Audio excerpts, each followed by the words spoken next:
A couple things going on today. First of all, I'm just having a good time. So I just got home from a long walk. I went for like a 3-hour walk. A great time. So I'm sweaty and gross. This is the interwebs. So, we don't necessarily have to present ourselves. And we should be grateful that we're wearing pants most of the time. This is my beverage today, Blue Monkey. I've never had Blue Monkey coconut water. But with a name like Blue Monkey, how could you not? You shook me cold. Crawl back inside your hole.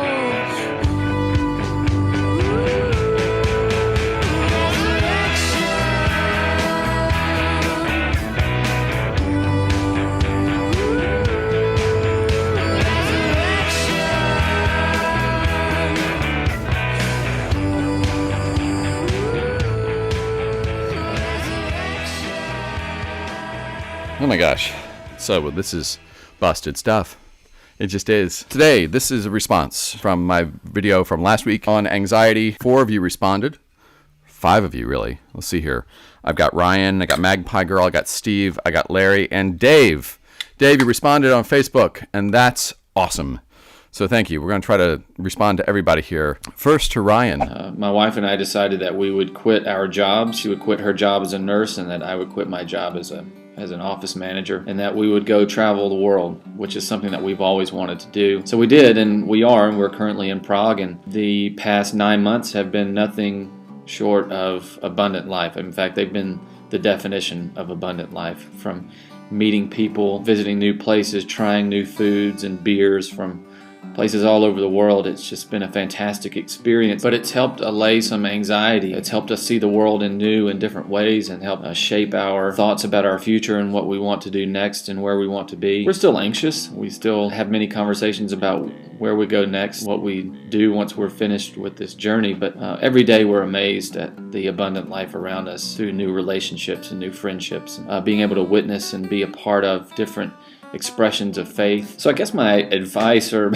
my 2 cents on this issue of anxiety and abundant life would be, in those moments of anxiety and wherever that comes from, I wonder if we just shouldn't lean into those things that give us a greater sense of abundant life. Travel around the world in response to anxiety in order to find what God is doing in the world, to get out of your head, maybe. I think that's incredible. A great way to get out of the academy and into what the world has to offer. And yes, the academy and the church, it's all like every other institution. How's it going to survive? And it's hard to find a job. It's simple. It's a simple anxiety. How do you find a job?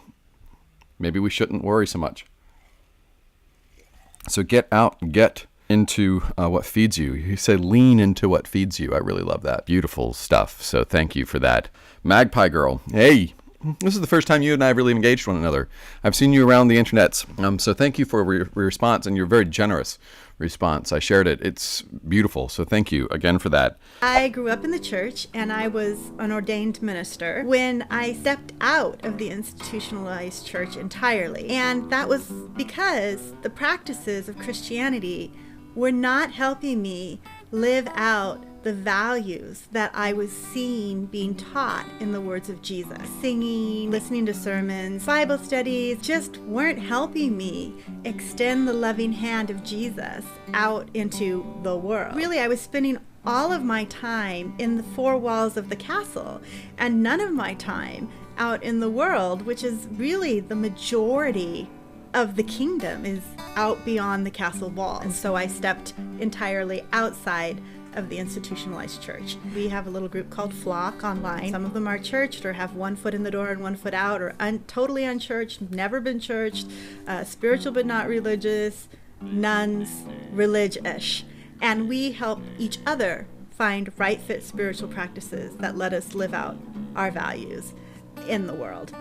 People may call us the nuns, which is like a big goose egg of a 0, which implies emptiness and lack. But I feel like we are living abundant life as evidenced by the love, the compassion, the generosity that we are able to extend to our own selves and to the people around us.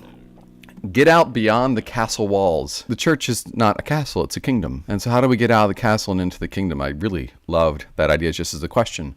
And your religious-ish or religious religious perspective, how do you bring everybody into the conversation, no matter where they are? How do we do that? How do we do that gracefully and generously? Yes, that is the question. So thank you for that. Oh, and this thing, you asked this question. You asked for people to respond to it, and I'm going to do the same thing here. What practices do you have that help you navigate the anxiety that is being in the kingdom of God? What are the practices that you have? What sustains you? That's a really good question. Steve, you offered two things that I want to lift out. I'm going to be honest with you right now. I am kind of struggling with this whole abundant life thing. I'm feeling some divine discontent at this point and stage in my life. I'm really struggling just to be happy with the way things are. The thought that comes to my mind is this idea that he or she who has friends is rich. And obviously this is something that Jesus promised us, and gosh darn it, I'm going to hold on to that promise because I want it to be true. You know, that's like a fortune cookie, or it's something really trite, I know, but it's true. I have some great friends. I have some amazing friends. Divine discontent, and then he or she who has friends is rich. There's this great song by the band Gaelic Storm. Was it? I'm gonna get the title wrong. Jordan, you have to delete this. He's not going to now. If I had a penny for all the good times, I'd be a millionaire. That's the line, goes something like that. If good times were pennies, I'd be a millionaire. That's it. If good times were pennies, I'd be a millionaire. It's a wonderful, wonderful notion. So thank you for it. Jesus had no place to lay his head, but he was surrounded by friends. Or at least the curious, right? So maybe not always friends, but sometimes it is our friends who remind us that there is this kingdom and that there is Christ. Dave Lawson also posted, and again, he posted on Facebook, so if you are on YouTube and you're looking for it, you're not going to find it there. But Dave posts this wonderful short video that in a sense, that the abundance is Christ's presence.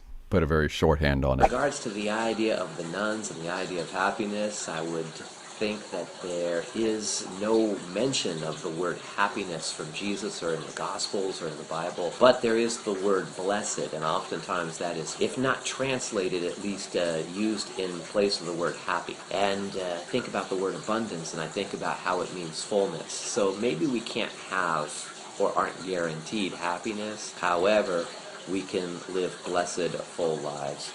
To be quite honest, I don't really think much about the future of the church. Maybe the busyness and the activity of being involved in it prevents some of that. That the abundance is Christ. Now, for those of us who are Christians, that the experience of God's abundance is blessedness, which is the presence of Christ.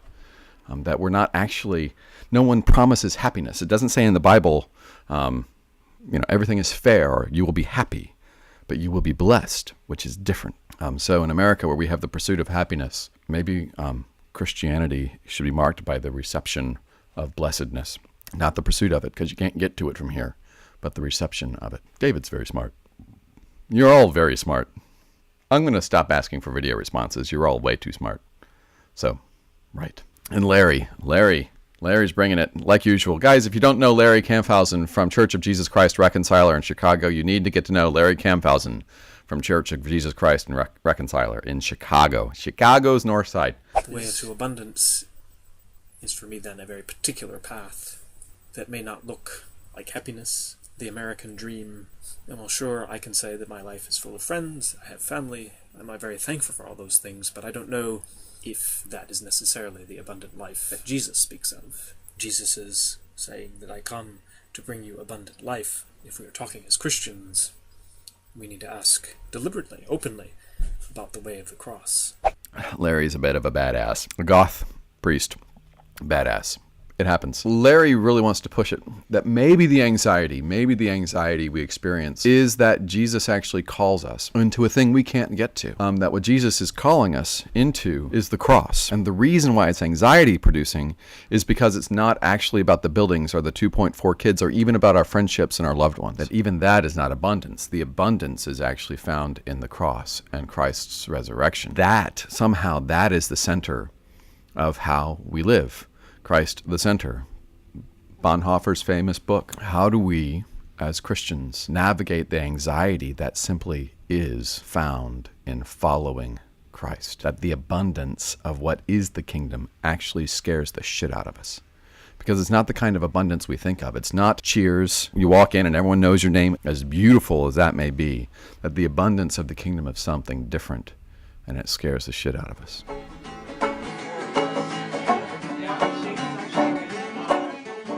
This is Busted Stuff. This was my first attempt to do this thing, this part B, where I respond to you all and highlight what it is. Take time to watch the videos that people posted. And if you want to respond to this one, go ahead.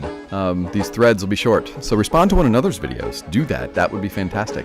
I'm overwhelmed, actually, by the responses. You guys kick ass and take of the names. We're going to start a whole new thing with a new video next week. So be ye prepared. It should be good, or I hope it's good. It's going to have a lot to do with donuts and Rob Bell. But there you go. I hope you're well. I'll talk to you soon. Enjoy this great day.